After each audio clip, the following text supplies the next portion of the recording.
Welcome everybody, Nadim Naser, Master OTI Instructor.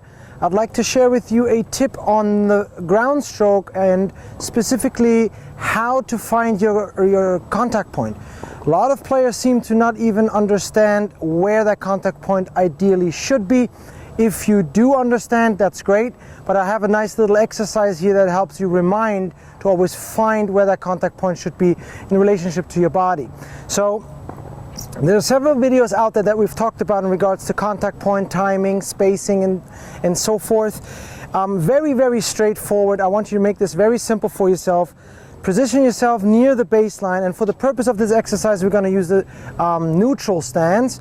And all I want you to do is the following, okay? For the forehand, for starters, I want you to get onto your outside leg. I want you to get into your neutral stance, and then I want you to swing from inside to outside away from your body. And what I want to accomplish here, without much loading in anything at first, not the full swing, simply from a wide base, I want you to step out, turn, I want you to get into a neutral stance, and I want you to mimic a swing path inside out away from your body. And what should happen is that both your contact point and the bottom of the racket, so if I were to position these two balls right here, okay, where they should be in relationship to your back foot is a diagonal line. So if you look at my back foot and that contact point in front of me, both the butt cap and the actual contact point, those are diagonally spaced away from me. And that is what we need to do in terms of getting the right spacing to the contact point. A lot of players have this back foot too close to the actual butt cap, and therefore they're swinging outside in and not inside out. So again, let's do this again from scratch. I want you to go into a split step if you want, step out. Now you can dynamically create a full swing. You go into your low and high, you swing away from contact, from your body to contact, and you can now see that the contact point and my hand are diagonally in front of my back foot. Okay, and that is important in order to create the right space and find your contact point. Okay, now some of you may ask, okay, what about the semi-open or the open stance? You still want to ideally get a diagonal space between your right outside leg and your contact point and your butt cap, because you want that contact point to remain in front although you're having a different stance. So I want you to find that, and then what you can do is you can self-feed some balls before you go into having somebody else do that, because when somebody else do that, there may be a chance of the ball not being in the same place all the time, and you want to do this in a progression level where you can replicate the correction over and over again. So once again, you step out, or you go split step, step out, then you can load and lift away, and you'll see there should be a diagonal line. I do not want to see this. This is considered too close. It's still in front, but it's too close because I'm not swinging inside out, I'm swinging outside in.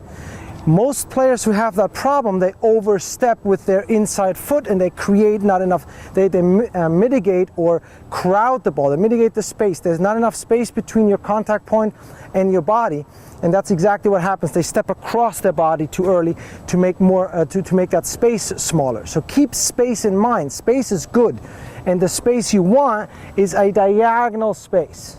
Diagonally in front, even if I'm open, even if I'm semi-open, I want to remain and keep a connectivity that is diagonal between my outside leg and my contact point and butt cap. So keep that in mind, and then self-feed. And when you self-feed, that's when you want to record yourself either from where the camera is here or place the camera behind you, because you want to see if your self-feed is too close to this foot on this line, you will have an incorrect contact point. So in order to be successful, you need to make sure that your feed itself is also diagonally in front of that outside foot in order to execute this correctly. So let's give this a shot a couple of times. So I'm going to go into split step, I'm going to step out, I'm going to get into my coil. Now I have to diagonally feed that ball away from me, down and up.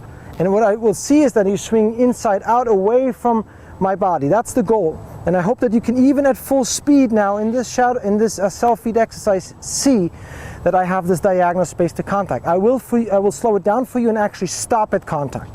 So here we go. We're going to go split step, step out, step, and go. So you can see here that there's a diagonal line. I'm swinging away from my body, and that will allow me to swing up and out in the direction of my target. Let's do this one more time. Split step, step out, diagonal. That's not diagonal. See, that was too close, and I should be able to tell because it doesn't feel right. It's too close, it's too narrow, it's too close in this direction. Okay, it's not only too close going back, this is also too close to the body. I can't swing inside out that way.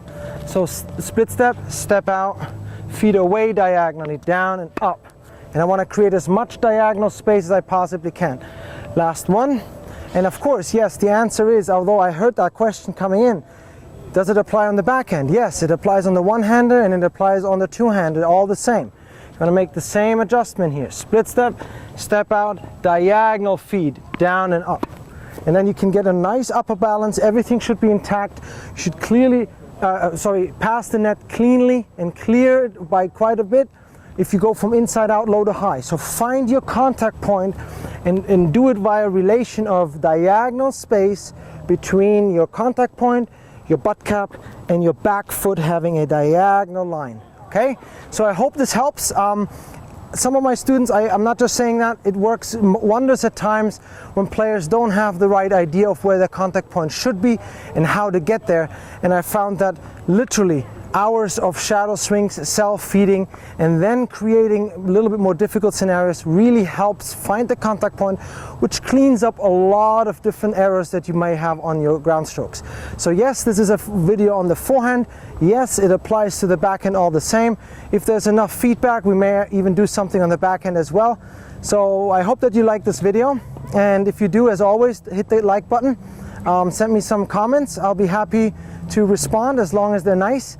And we'll see you next time. Take care.